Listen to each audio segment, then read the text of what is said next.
Ramsés Yunes trae para ti la entrevista.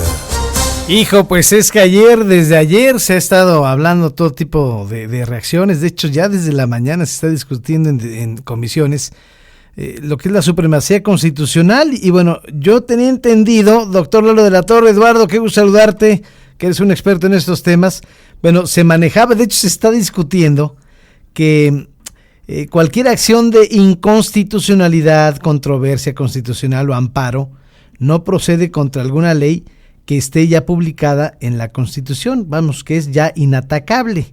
Pero he estado escuchando a lo largo del día, o en la mañana escuché al coordinador de los senadores en alguna estación a nivel nacional, que van a hacer una valoración política de los contenidos y lo único que se va a proponer es que estos impedimentos legales no se puedan modificar de ninguna manera, pero en la Constitución publicada sea solamente para los artículos que toca el Poder Judicial, sería el 103, 105 y 107. Entonces, toda vez que lo que ellos pudieran aprobar, pues todos pensábamos que podían hablar de reelección y ya era inatacable. ¿Cómo estás viendo esto, doctor Eduardo de la Torre? ¿Cómo estás? ¿Qué tal? Me da mucho gusto saludarte, mi querido Ramsés. Fíjate que revisé la iniciativa, 13 páginas. Sí.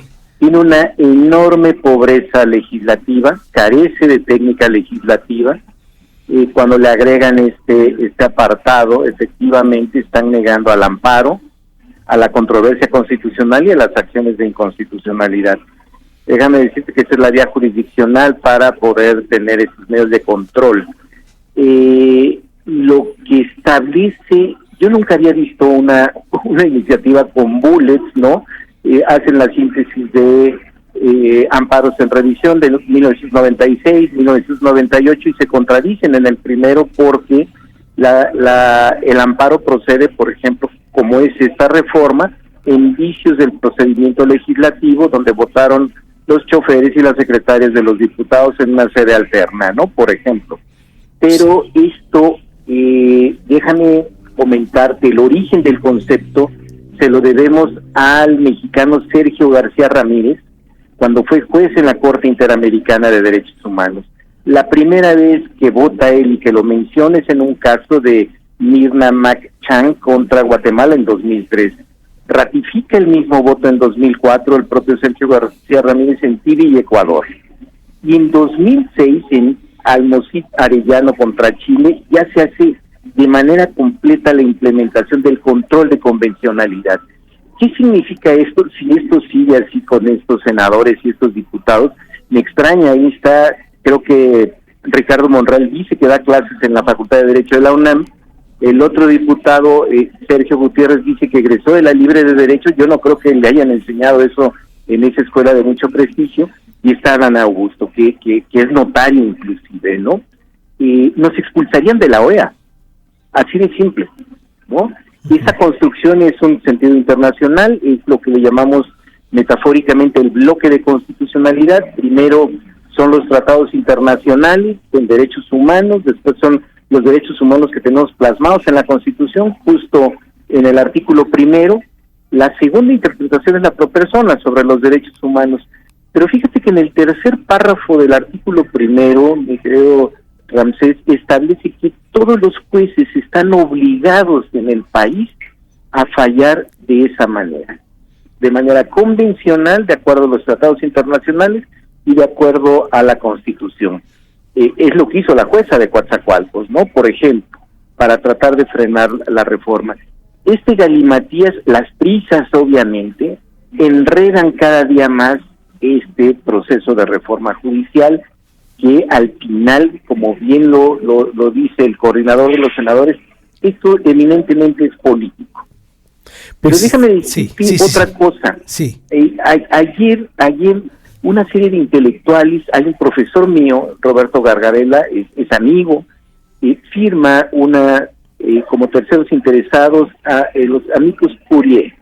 Y allí ellos dicen que hay una presunción de inconstitucionalidad que le piden a la Suprema Corte que aborde este tema, y citan a uno de los filósofos hoy vivo muy importante, Jürgen Habermas, donde Habermas dice que hay un proceso de bloqueo, donde una mayoría quiere aplastar a una minoría, Y eso es en lo que estamos, ¿no?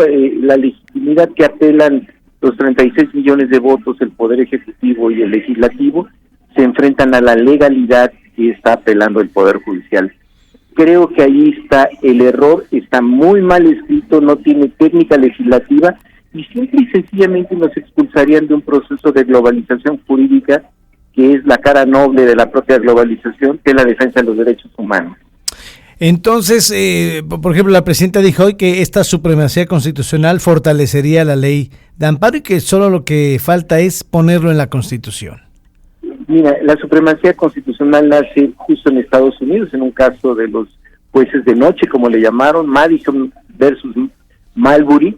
El presidente saliente no quería otorgarle el nombramiento a los jueces, ya había firmado, pero no les había dado posesión. Y, por supuesto, Marbury es quien impugna, y la sentencia de la Corte Suprema de los Estados Unidos, que solo son 12 páginas, no necesitas más, dijo, la Constitución está sobre esto. Pero este poder, estos nuevos senadores y estos nuevos diputados tienen límites a hacer reformas al poder, como el desaparecer un poder independiente que es el Poder Judicial. Entonces ahí sí está equivocada tanto la presidenta como sus senadores y sus diputados, porque no están leyendo, por supuesto, lo que significa el origen de la supremacía constitucional. Es parecido a esto. Aquel presidente le estaba negando a esos jueces su nombramiento y su implementación de su nombramiento. Es similar a lo que está pasando hoy. Y se impone la Corte Suprema de Estados Unidos y dijo, no, la Constitución está sobre el presidente de los Estados Unidos. Esa es la lección que debe tener este equipo gobernante. Eduardo, entonces, por último, la oposición dice que entonces sí se podría impugnar en este momento la reforma judicial. Por supuesto que ya es impugnable. Yo te puedo decir que desde el punto de vista en lo que se han anclado en el artículo 61, fracción primera, donde dice que no se puede impugnar la Constitución, es un artículo inconvencional, es decir, está en contra de los tratados, está en contra de la Convención Americana y está en contra de la Convención de Viena sobre el derecho de los tratados. El artículo 27 establece ese concepto pactum sunt servanda. Todo aquel Estado que sea parte deberá cumplir con esos tratados de buena fe. Y el artículo 27 dice que ningún Estado puede apelar a su derecho interno para no cumplir esos tratados. ¿Qué es lo que está haciendo ahora esta iniciativa que se presentó ayer? Justo ese es el error. Pues mañana van a aprobarla, Eduardo. Mañana la van a aprobar. Así las cosas, aunque ya le hayan hecho esta modificación de que solamente con los artículos de 103, 105 y 107 que compete a la reforma judicial para que ya no haya una reversa, doctor. Pues así las cosas, más, ¿no? Sí. Una última cosa. Fíjate que en la propia reforma dice que la aprobación de sus leyes son en un amplio debate y hay una amplia deliberación. Falso. Y eso es lo que justo la Suprema Corte, hay diversas jurisprudencias donde dice, si no hay deliberación en el Poder Legislativo, es anticonstitucional.